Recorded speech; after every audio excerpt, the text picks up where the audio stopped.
अक्टूबर 1928 को Simon commission Lahore पहुंचा। पूरे शहर में विरोध प्रदर्शन शुरू हो गया। हजारों लोग काले झंडे लेकर सड़कों पर उतर आए और नारे लगाने लगे, साइमन गो बैक।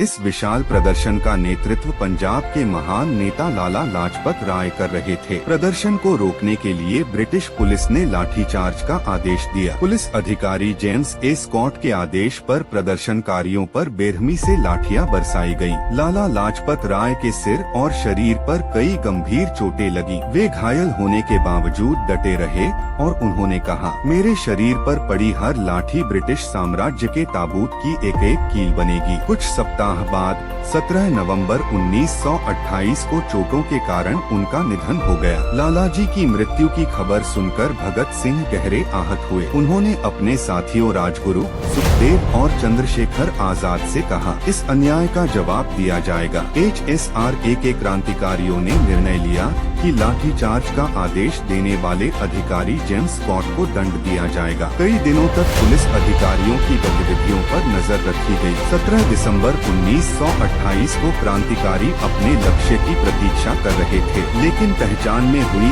एक गलती के कारण उन्होंने assistant superintendent of police John P Saunders को स्कॉट समझ लिया। जैसे ही सॉन्डर्स अपनी मोटरसाइकिल पर निकला, राजगुरु ने पहली गोली चलाई। इसके बाद भगत सिंह ने भी गोलियां चलाईं। सॉन्डर्स की वही मृत्यु हो गई। जब एक पुलिसकर्मी चंदन सिंह उनका पीछा करने लगा तो चंद्रशेखर आजाद ने उसे रोक दिया, जिससे बाकी साथी सुरक्षित निकल सके। अब पूरा पंजाब पुलिस के कब्जे में था। हर जगह तलाशी अभियान चल रहा था। भगत सिंह ने अपनी पहचान बदलने का फैसला किया। उन्होंने अपनी दाढ़ी और बाल कटवा दिए, जो उस समय एक सिख युवक के लिए बहुत बड़ा और कठिन निर्णय था। क्रांतिकारी दुर्गा भाभी ने उनकी मदद की। वे भगत सिंह की पत्नी का रूप धारण करके उनके साथ ट्रेन से लाहौर से बाहर निकल गईं, जबकि एक छोटे बच्चे को साथ लेकर उन्होंने पुलिस का शक भी दूर कर दिया। यह योजना पूरी तरह सफल रही और भगत सिंह पुलिस की पकड़ से बच निकले। सॉन्डर्स की हत्या की खबर पूरे भारत में फैल गई। अंग्रेजी सरकार बौखला उठी और उसने भगत सिंह तथा उनके साथियों को पकड़ने के लिए बड़े पैमाने पर अभियान शुरू किया। दूसरी ओर देश के अनेक युवाओं ने इसे लाला लाजपत राय की मृत्यु का प्रतिशोध माना। भगत सिंह का नाम पूरे भारत में तेजी से प्रसिद्ध होने लगा, लेकिन भगत सिंह का उद्देश्य केवल बदला लेना नहीं था। वे चाहते थे कि पूरा देश जागे और समझे कि स्वतंत्रता केवल मांगने से नहीं, बल्कि संघर्ष और बलिदान से मिलती है। अब वे एक और ऐसी योजना बनाने वाले थे जो पूरी दुनिया का ध्यान भारत के स्वतंत्रता आंदोलन की ओर खींच लेगी। सन 1929 में ब्रिटिश सरकार दो नए कानून लाना चाहती थी, पब्लिक सेफ्टी बिल और ट्रेड डिस्प्यूट्स बिल। इनका उद्देश्य मजदूर आंदोलनों को दबाना और क्रांतिकारियों की गतिविधियों पर सख्त नियंत्रण करना था। भगत सिंह और उनके साथियों का मानना था कि ये कानून भारतीयों की आवाज दबाने के लिए बनाए जा रहे हैं। HSRA ने फैसला किया कि इस अन्याय का विरोध पूरी दुनिया के सामने किया जाएगा। भगत सिंह ने स्पष्ट कहा, हमारा उद्देश्य किसी की हत्या करना नहीं है, हमारा उद्देश्य बहरी सरकार को सुनाना है। योजना बनाई गई कि सेंट्रल लेजिस्लेटिव असेंबली दिल्ली में ऐसे स्थान पर कम शक्ति वाले बम फेंके जाएंगे जहां किसी की जान न जाए। यह केवल एक प्रतीकात्मक विरोध था। 8 अप्रैल 1929 को भगत सिंह और बटुकेश्वर दत्त असेंबली के दर्शक दीर्घा में पहुँचे। जैसे ही बिल पर चर्चा शुरू हुई, उन्होंने सभा के खाली हिस्से की ओर 2 बम फेंके। तेज धमाका हुआ, पूरा हॉल धुएं से भर गया।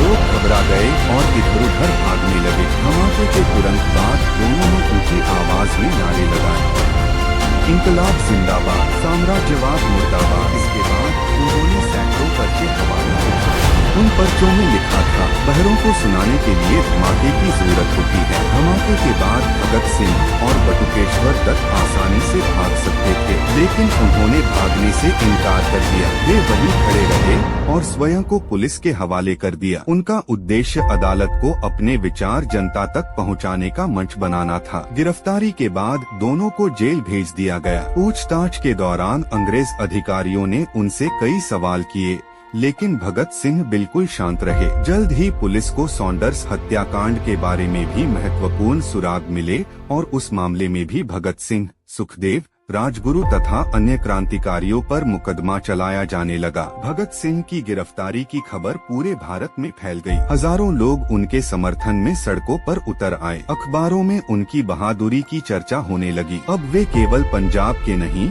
बल्कि पूरे भारत के युवाओं के प्रेरणा स्रोत बन चुके थे। गिरफ्तारी के बाद भगत सिंह को लाहौर जेल में रखा गया। वहां उन्होंने देखा कि भारतीय कैदियों के साथ बहुत भेदभाव किया जाता था। भारतीय कैदियों को सड़ागला भोजन दिया जाता था। पहनने के लिए गंदे कपड़े मिलते थे। रहने की व्यवस्था बेहद खराब थी। दूसरी ओर अंग्रेज कैदियों को अच्छा खाना, साफ कपड़े और बेहतर सुविधाएं दी जाती थी। भगत सिंह को यह अन्याय बिल्कुल स्वीकार नहीं था।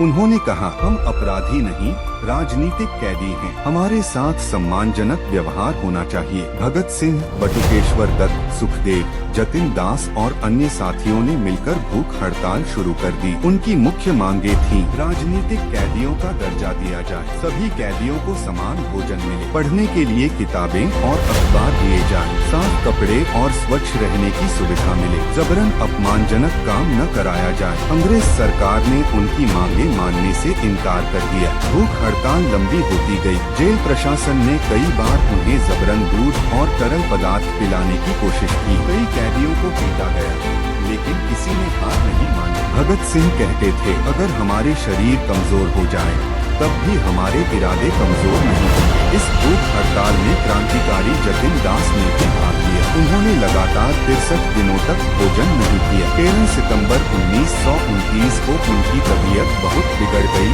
और उन्होंने जेल में ही अंतिम सांस ली। जतिन दास की शहादत से पूरा देश शोक में डूब गया। उनका पार्थिव शरीर जब लाहौर से कोलकाता ले जाया गया तो रास्ते में हजारों लोग श्रद्धांजलि देने के लिए उमड़ पड़े। यह घटना अंग्रेजी सरकार के खिलाफ जनता के गुस्से का बड़ा कारण बनी। अब केवल क्रांतिकारी ही नहीं बल्कि सामान्य लोग, विद्यार्थी, मजदूर और कई राष्ट्रीय नेता भी भगत सिंह की मांगों का समर्थन करने लगे। अखबारों में रोज उनकी खबरें छपने लगी। देश विदेश में अंग्रेजी सरकार की आलोचना होने लगी। जेल में रहते हुए भी भगत सिंह ने पढ़ाई नहीं छोड़ी। उन्होंने इतिहास, राजनीति, अर्थशास्त्र और दर्शन की अनेक पुस्तकें पढ़ी। वे नोट्स लिखते, विचारों पर चर्चा करते और अपने साथियों को प्रेरित करते।